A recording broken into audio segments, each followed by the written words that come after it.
Business نہیں چل رہا ہے, سب لاس میں ہے, جاب نہیں ہے, سب شکایتیں تمہاری ہے, ہمیں پتا ہے. میرے عزیزوں, ہم تو بار بار یہ رونا روتے ہیں, ہم بڑی کمزور قوم ہیں, ہم بڑی کمزور قوم ہیں, ہم بڑی کمزور قوم ہیں. لیکن میڈیا کے دجالی کتے بار بار بھونک بھونک کر بتاتے ہیں تم کچھ ہو, تم کمزور نہیں ہو. 24 گھنٹے ہم پر ڈیبیٹ ہوتا ہے کہ نہیں ہوتا ہے؟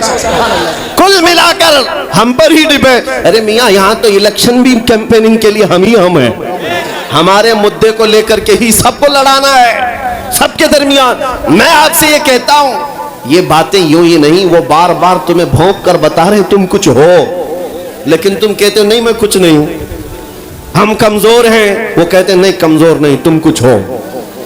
ایک طرف تو کہتے ہیں کچھ نہیں ہے, سب بکھرے ہوئے لوگ ہیں, پنچر پتر بھی کہتے ہیں. لیکن پھر ہم ان سے کہتے ہیں میاں پنچر پتر ہے تو 24 گھنٹے ڈیبیٹ ہم پر کیوں کرتے ہو؟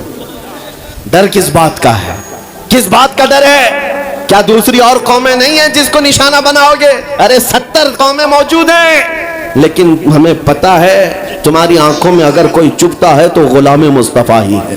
اس لیے کہ انہیں بھی تاریخ پتا ہے, یہ اگر نکل پڑے ہیں صحرا سے بغیر چپل کے پیوند لگے کپڑوں سے تو قیصر و کسریٰ کو بھی دھول چٹا سکتے ہیں. دنیا کی سپر پاور طاقتوں کو گھٹنے ٹیکنے پر مجبور کرنے والی قوم وہ عمر بن خطاب کے شاگرد تھے, صحابہ کرام تھے. دنیا کو تاریخ پتا ہے کہ یہ جس دن پڑھنے لگ گئے خالد بن ولید کو, جس دن یہ پڑھنے لگ گئے صلاح الدین ایوبی کو, جس دن ان کو کوئی کہنے لگ گیا کہ تمہارا کوئی شہاب الدین غوری بھی تھا, تمہارا کوئی اورنگزیب بھی تھا, تو پھر یہ مردہ اور مرجھائی ہوئی قوم دوبارہ اٹھنے لگ گئی تو اچھوں کی نیند حرام ہو سکتی ہے. اسی لیے کہا جاتا ہے مسلمانوں کے محلے میں نشہ بانٹو, مسلمانوں کو نشہ کرواؤ, نشہ بیچنے والے یہی, نشہ کرنے والے یہی. اس لیے کہ یہ جب تک نشہ میں رہیں گے ہم سکون سے رہیں گے, اور جس دن یہ اٹھ گئے تو دوسروں کے سکون کے لالے پڑ جائیں گے. اس لیے میرے عزیزوں, میں تمہیں بیدار کرنے کے لیے آیا ہوں اور دنیا کی نظروں میں کھٹکتا رہوں گا, لیکن میرے پاس جتنا بھی وقت موجود ہے میں خاموش نہیں رہوں گا انشاءاللہ العزیز. کل کو بھی اگر میری پھانسی ہو جائے مجھے اس بات کی پرواہ نہیں ہے, دنیا سے جائیں گے. ہمارے ایک کے مر جانے کے بعد ان کتوں سے کہتا ہوں کہ اس کو یہ مت سمجھ لینا کہ اسلام ختم ہو جائے گا, مجھ جیسے 1000 کٹ بھی جائیں تب بھی ہم نعرہ یہی لگائیں گے, اسلام زندہ ہوتا ہے ہر کربلا کے بعد. نعرے تکبیر, نعرے رسالت, شہنشاہ خطابت, شیر ہندوستان سلمان مفتی سلمان ہزاری صاحب قبلہ. سبحان اللہ, سبحان اللہ. میرے عزیزوں, بات آج ایمان کی ہے. میں نے آج تک کسی تقریر میں کسی کو اسلحہ اٹھانے کی بات نہیں کی, میں نے کبھی کسی کو بندوق بارود چاقو تلوار کی بات نہیں کی, اور نہ ہی ہمیں ضرورت ہے. میرے عزیزوں, ہم تو چاہتے ہیں کہ تم عشق رسول کا جامہ پہن لو, حضور کی محبت کا لباس پہن لو. میرے عزیزوں, چاقو بلیڈ بھی اٹھانے کی ضرورت نہیں, تمہارے چلتے پھرتے دیکھ کر کتنے کیڑے فنا ہو جائیں. ہاں, صرف تمہاری چلت پھرت سے کئی کتے نالیوں میں مر جائیں. سب کو سمجھ میں آتی ہے بات. اور جن لوگوں نے مجھ سے پوچھا تھا بار بار آپ کتے کس کو کہتے ہیں, میں نے کہا کوئی سنی مجھ سے پوچھا ہی نہیں, کسی نے مجھ سے پوچھا ہی نہیں. یہ ساری تقریریں سن رہے ہیں, آپ نے پہلے ہی پوچھا تو کہیں ایسا تو نہیں کہ زخم پر جا کر بات لگی ہو. خیر میرے عزیزوں, آپ کو میں بارہا بیدار اس بات کے لیے کرنا چاہتا ہوں, حضور کے اگر غلام ہیں تو پورے غلام بنو, پورے غلام. آج کے دن اگر ایک نوجوان بھی یہ عہد کر لیا کہ میں نے اپنی مرضی سے بہت زندگی گزاری ہے, اپنی لائف میں بہت انجوائے کیا ہے, لیکن آج کے دن سے یہ طے کروں گا کہ جیوں گا تو میرے نبی کی مرضی سے جیوں گا, جس نے بھی طے کر لیا میں سمجھتا ہوں کہ یہ جلسہ وصول ہو گیا, حضور کے قدموں میں پہنچ گیا. میں بتاؤ اے نوجوانوں, بچا کیا ہے ہماری زندگی میں اور کیا باقی ہے, کیا چاہیے تمہیں؟ پوری دنیا تم ناک رگڑ رگڑ کر حاصل کر بھی لیے تو ایک دن تو موت آنی ہے, ایک دن تو دنیا سے جانا ہے. ساری دولت چھوڑ کر جاؤ گے, اس بات پر سب کا یقین ہے. تم نے خود اپنے ہاتھوں سے کتنے مردے دفنائے, تم نے کتنے لوگوں کی قبروں کو خود اپنے ہاتھوں سے بند کیا. آج جو یہ آنکھیں کھلی ہیں اچانک بند کر دی جائیں گی, یہ دھڑکنیں رک جائیں گی, تم ہاتھ پیر بھی نہیں اٹھا سکتے, اور یہ پورے لوگ اٹھا کر تمہیں اتنی چھوٹی قبر میں ڈال کر آتے ہیں جہاں کروٹ لینے کی بھی جگہ نہیں, سانس اور ہوا کے لیے کوئی روشن دان نہیں, کھڑکی نہیں. اتنے گھنے اندھیرے کے اندر تم تنہا ہوتے ہو. اس قبر کے متعلق سوچو, وہاں منکر نکیر جس کے بارے میں پوچھ رہے ہوں گے وہ تاجدار مدینہ کی ذات ہوگی. حضور کے بارے میں تم سے پوچھا جا رہا ہے کہ تم ان کے بارے میں کیا کہتے تھے. اس لیے سنیو, آج ہی ہم تیاری کیوں نہ کر لیں کہ کل کو قبر میں ہم سے فرشتے پوچھیں ان کے بارے میں کیا کہتے تھے, تو وہاں پکار کر نکیرین سے کہنا تم پوچھ رہے ہو ان کے بارے میں کیا کہتے تھے, ارے مر کے پہنچا ہوں یہاں اس دل ربا کے واسطے. سبحان اللہ, سبحان اللہ. مر کے پہنچا ہوں یہاں اس دل ربا کے واسطے. ہے شب غور بھی اسی گل سے ملاقات کی رات. عزیزان گرامی وقار, آج لے ان کی پناہ, آج مدد مانگ ان سے. کل نہ مانیں گے قیامت میں اگر مان گیا. صرف میں تمہارے ان اخلاق کی بات کر رہا ہوں, بڑے درد دل سے کہہ رہا ہوں. آ جاؤ واپس اس نقطے پر جہاں میرے نبی نے ہمیں چھوڑا تھا. آ جاؤ اس راستے پر جس پر چلنے والوں پر اللہ نے انعام نازل کیا ہے. آپ کو پتا ہے وہ صحابہ کرام, تابعین اور اولیاء کاملین کا راستہ تھا کہ جن کے بارے میں اقبال نے کہا, دی اذانیں کبھی یورپ کے کلیساؤں میں تو کبھی افریقہ کے تپتے ہوئے صحراؤں میں. دشت تو دشت ہے دریا بھی نہ چھوڑے ہم نے, بحر ظلمات میں دوڑا دیے گھوڑے ہم نے. آ گیا عین لڑائی میں گر وقت نماز, قبلہ روحوں کے زمین بوس ہوئی قوم حجاز. ایک ہی صف میں کھڑے ہو گئے محمود و ایاز, نہ کوئی بندہ رہا نہ کوئی بندہ نواز. یہ ہماری تاریخ تھی, یہ ہماری تاریخ تھی. محمد عربی صلی اللہ تعالی علیہ وسلم کے غلاموں کی تاریخ تھی. وہ جس جگہ جاتے تھے پرچم اسلام لہراتے تھے, جہاں چل پڑے ہواؤں کا رخ موڑ دیا, آندھیوں کو توڑ دیا, سمندروں میں راستہ بنا دیا. ارے دریائے دجلہ میں گھوڑے دوڑا دیے. یہ نبی پاک کے غلام تھے, دنیا ان سے خوف زدہ تھی. کیا تھا ان کا نعرہ؟ ان کا نعرہ یہ تھا, ٹل نہ سکتے تھے جنگ میں اگر اڑ جاتے تھے, پاؤں شیروں کے میدان سے اکھڑ جاتے تھے. ارے حق سے سرکش ہوا کوئی تو بگڑ جاتے تھے. تیغ کیا چیز ہے, ہم توپ سے بھی لڑ جاتے تھے. نعرے تکبیر, نعرے رسالت. دیکھو دیکھو کون آیا, دیکھو دیکھو کون آیا. توجہ کی بات ہے, ہم اس قوم کے وارثین میں سے ہیں دنیا جن کی تاریخ جانتی ہے. آپ کو پتا ہے انگریز تاریخ دان ہے, انگریز ہے, اس کا کوئی تعلق میرے دین سے نہیں, لیکن تاریخ لکھنے میں اس نے یہ بات لکھی کہ میں نے ایسا جرنیل دیکھا ہی نہیں جیسا صلاح الدین تھا, اس لیے کہ اس کے جذبے جیسا میں نے ایک بھی جرنل دیکھا نہیں. ایک بار کا واقعہ لکھا ہے کہ 12,000 کی فوج تھی صلاح الدین کے ساتھ, 12,000 کی فوج تھی صلاح الدین ایوبی کے ساتھ, اور جس وقت وہ میدان میں اترا مقابل میں صلیبیوں کی تعداد 4 لاکھ کی تھی. 4 لاکھ کی تھی. 4 لاکھ کی تعداد دیکھ کر نہ وہ گھبرایا نہ بھاگا, پلٹ کر اپنی فوج سے پوچھا کیا مشورہ ہے تمہارا, مقابل میں اترے یا نہیں اترے. صلاح الدین کے لشکری اور اس کے نوجوان سپاہی عام لوگ نہیں تھے, جذبہ جوان تھا. عرض کیا ہے صلاح الدین ہمارے سپہ سالار, رسول اللہ کے صحابہ تعداد دیکھ کر اترتے تھے تو ہم بھی تعداد دیکھ کے اتریں گے. اگر نبی کے صحابہ تعداد نہیں دیکھتے تھے تو ہم بھی اس تعداد کا کوئی پرواہ نہیں کریں گے. صلاح الدین ان کی باتوں کو لے کر اتر تو پڑا. تاریخ لکھنے والا انگریز آدمی ہے, کہتا ہے مقابلہ کر لینا اور بات ہوتی ہے, لیکن 4 لاکھ کو تتر بتر کر کے رکھ دینا تاریخ کی الگ بات ہوتی ہے.